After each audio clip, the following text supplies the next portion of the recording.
Notre étude de cas porte sur la présence de la pétrolière française Perenco en République démocratique du Congo. En effet, plusieurs ONG comme Sherpa ou les Amis de la Terre ont saisi le tribunal de Paris à l'encontre de Perenco. Ils estiment que le chiffre d'affaires de Perenco est opaque et que l'entreprise ne rend pas assez compte des réels dommages environnementaux et sociaux qu'elle inflige à la population et à l'écosystème congolais. La multinationale est implantée en RDC depuis les années 2000 et elle s'est imposée avec le temps comme la pétrolière principale, voire presque unique, de la RDC. Elle exploite 11 champs pétroliers, dont 7 offshore et 4 onshore, pour une production de 25 000 barils par jour, soit 4 millions de litres. Ces puits sont presque tous situés dans la région du Bas-Congo et c'est dans cette région que les dégâts liés à cette exploitation pétrolière sont les plus visibles. On peut donc se demander en quoi la multinationale française Perenco détériore l'écosystème du Bas-Congo et par extension nuit au bien-être de la population de cette région. On cherchera donc tout d'abord à savoir quels sont les faits qui sont reprochés à la pétrolière française au Bas-Congo. Dans un second temps, on regardera comment la compagnie pétrolière se défend et agit pour l'écosystème et la population du Bas-Congo. Enfin, on essaiera de comprendre s'il existe un problème de fond qui fait que Perenco continue à agir comme il lui plaît, malgré les divers procès et dénonciations de la part d'ONG locales.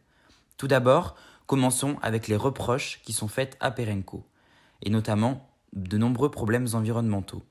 La première critique portée à Perenco est une critique commune aux sociétés d'extraction pétrolière en général.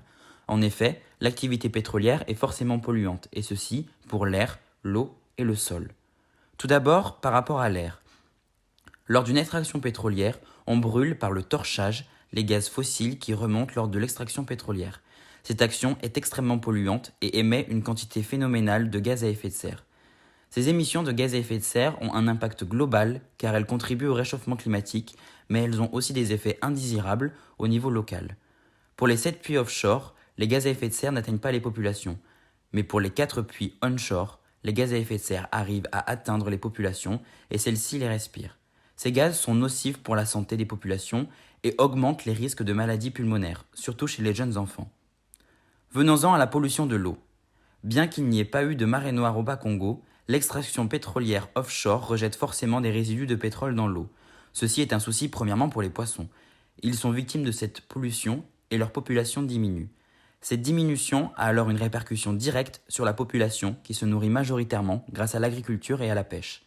Cette pollution aquatique est également un problème pour la flore. Dans le delta du fleuve du Congo se trouve une forêt de mangroves. Or, les mangroves poussent dans l'eau, où elles tirent leurs nutriments grâce à leurs racines. Les rejets de pétrole qui dérivent vers le fleuve se retrouvent alors coincés dans cette forêt et empoisonnent les mangroves. La faune de cette forêt, comme les alligators, est elle aussi impactée. Enfin, l'activité pétrolière pollue également les sols. Les procédés utilisés pour l'extraction nécessitent de mettre des produits chimiques dans les sols afin de libérer les poches où sont contenus les gaz ou le pétrole, fracking en anglais. Ces produits polluent les sols, ce qui réduit leur rendement agricole, voire les rend stériles. Ils polluent également les nappes phréatiques qui sont par la suite utilisées pour approvisionner les populations en eau. Pour finir, l'extraction pétrolière provoque également des séismes, ce qui impacte directement les populations de la région d'extraction. Ce n'est en revanche pas une pollution, mais une conséquence possible. Passons maintenant aux problèmes sociaux. En creusant plus profondément, sans mauvais jeu de mots, on se rend compte que l'activité pétrolière de Perenco engendre également des problèmes sociaux. On a déjà évoqué la baisse de la quantité de poissons, de la pollution de l'eau potable, des séismes et de la réduction du rendement agricole. Mais Perenco a un impact énorme sur la population pour une raison bien simple.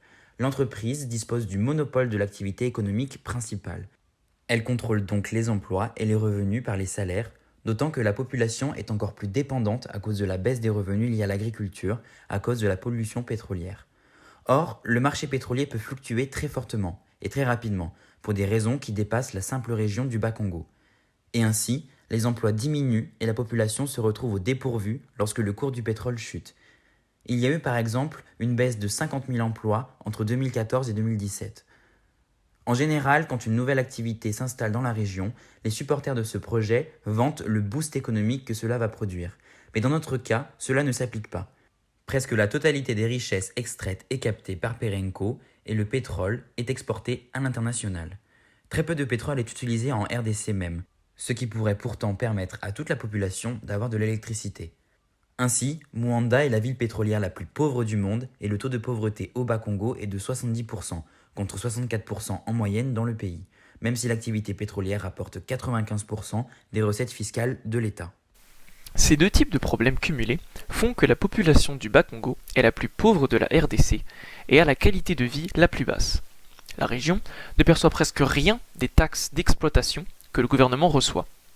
Ainsi, l'entièreté des richesses fossiles de leur sol leur est prise et les autres activités primaires, comme l'agriculture, la pêche ou l'élevage, voient leur rendement diminuer à cause de l'extraction pétrolière. La population se retrouve alors piégée. Elle est obligée de travailler pour Perenco si elle souhaite avoir un revenu lui permettant de survivre. La multinationale passe alors de bourreau à sauveur en permettant à une région pauvre de la RDC d'avoir un revenu. Toutefois, Perenco a un programme de RSE riche. Conscient des dégâts que son activité génère sur l'environnement, Perenco a déployé un projet d'agroforesterie sur le plateau de Yema dans le territoire de Mwanda. Ce projet a plusieurs missions: lutter contre le réchauffement climatique par la plantation d'arbres, l'autosuffisance alimentaire et le respect de l'environnement de la part de la population en lui apprenant une agriculture raisonnée et durable. Pour cela, la multinationale a mis à disposition une zone totale de 900 hectares en 2020 pour la mettre en jachère. Elle fournit également les boutures pour la plantation, donc que ce soit fruits ou légumes, elle fore les puits et met en place les pompes nécessaires pour arroser tout cela. Elle met également à disposition le matériel pour l'agriculture, comme les tracteurs. Et enfin, elle offre les services d'un ingénieur agronome pour superviser le tout. Le bois est utilisé pour chauffer les maisons, ce qui limite la déforestation de la mangrove, et les fermiers cultivent déjà là-bas des avocatiers, du manioc, des doliques à œilles noirs, qui sont des légumineuses à graines, et des arbres fruitiers. Enfin, un projet d'apiculture avec une miellerie a été ajouté récemment. Tout ceci a permis de relancer l'activité primaire dans la région de Mwanda, qui est la zone la plus touchée au Bas-Congo par l'activité pétrolière. Perenco s'est aussi engagée pour la santé de la population en RDC. Depuis 2011, elle a lancé le programme PASS, qui vise à améliorer et à élargir la formation du personnel soignant en RDC. En 2020, l'entièreté du personnel de l'hôpital de Mwanda a été formée. Ceci permet d'améliorer grandement le traitement des patients et le niveau de vie global de la population de Mwanda. En plus de cela, en coopération avec l'IECD, l'Institut européen de coopération et de développement, la multinationale française soutient la construction de centres hospitaliers dans les régions où elle est présente. En comptant tous les pays où elle agit, dont la RDC, elle a permis la création de 7 centres pour aider une population de 200 000 habitants environ. Combinées au programme PASS de formation, ces initiatives ont permis par exemple de réduire la mortalité infantile de 20% localement. On voit donc que malgré les nuisances que Perenco génère en RDC, elles mettent en place un programme de RSE large, ambitieux et coûteux. Ce programme permet de réparer quelques torts que la pétrolière crée et aide la population à améliorer son niveau de vie en général. Où en est-on alors dans cette balance entre les bonnes et les mauvaises actions de Perenco? Sa présence au Bas-Congo fait-elle plus de mal ou de bien? Si elle fait plus de mal, comment se fait-il alors que le gouvernement n'intervienne pas pour au moins limiter les actions les plus dangereuses pour la population? La RDC souffre de problèmes profonds de corruption. Tout d'abord, rappelons que le gouvernement offre tout son soutien à Perenco. Caché derrière des actions de RSE, responsabilité sociale des entreprises, Perenco a réussi à corrompre les élites de la RDC au gouvernement afin de maintenir sa position de monopole dans le pays et d'assurer la pérennité de son activité. Des membres de la multinationale française ont tissé des liens personnels forts avec ces personnes. En septembre 2020, le Premier ministre Ilunga Kamba a par exemple rencontré une délégation de Perenco, accompagnée d'une commission ad hoc de ministres qu'il a choisie pour analyser la proposition de Perenco d'augmenter sa présence en lançant une production d'électricité grâce au gaz rejeté lors de l'extraction pétrolière. Néanmoins, ce rendez-vous est rendu officiel et le compte-rendu est rendu public, ce qui n'est pas le cas de tous les contacts entre Perenco et le gouvernement de la RDC. La population a d'ailleurs dénoncé cette corruption sous-jacente par le biais d'ONG locales. Elles prennent pour preuve la surreprésentation militaire au Bas-Congo et surtout à Mwanda. Les forces de l'ordre font preuve de violence envers les populations et chassent les pêcheurs de Mwanda par la menace ou la force, qui gênent l'exploitation pétrolière par leur présence ou la demande de zones de pêche protégées. Cependant, aucune preuve concrète n'a été trouvée, comme un virement ou quoi que ce soit. De plus, la saisie des documents de Perenco au siège parisien autorisée par le tribunal de Paris n'a pas pu avoir lieu car la pétrolière s'y est opposée, malgré le jugement. Enfin, il est nécessaire de souligner que l'histoire politique de la RDC est complexe et à l'origine de cette dépendance au pétrole. La RDC s'est libérée de l'emprise coloniale belge en 1960, mais devenue indépendante, elle a connu une hausse de la pauvreté et une stagnation, voire un déclin économique persistant sous l'autorité de Mobutu, de 1965 à 1997, puis de Laurent Désiré Kabila, entre 1997 et 2001, et enfin de Joseph Kabila, entre 2001 et 2019. Lorsqu'ils étaient au pouvoir, ces présidents ont créé toutes sortes d'institutions économiques extractives, et alors que la population s'appauvrissait, ils s'enrichissaient, ainsi que leur élite. La croissance est alors bloquée par les perdants économiques qui prévoient la perte de leurs privilèges et les perdants politiques qui craignent l'érosion de leur pouvoir. L'héritage colonial fut handicapant pour le pays. Il ne lui a pas permis de fixer les conditions d'une croissance inclusive. Le pays est une ancienne colonie d'extraction. Cela explique le maintien de son économie dans une logique d'exploitation des matières premières et la persistance d'un pouvoir politique oligarchique comme économique qui ne permet pas de faire émerger les conditions d'une croissance inclusive. La prospérité générale ne fait pas l'affaire des élites. Ils n'ont pas la notion de conscience environnementale et n'internalisent pas les dommages causés par l'exploitation de l'environnement, ni ne sont sanctionnés lorsque cela porte préjudice à la population.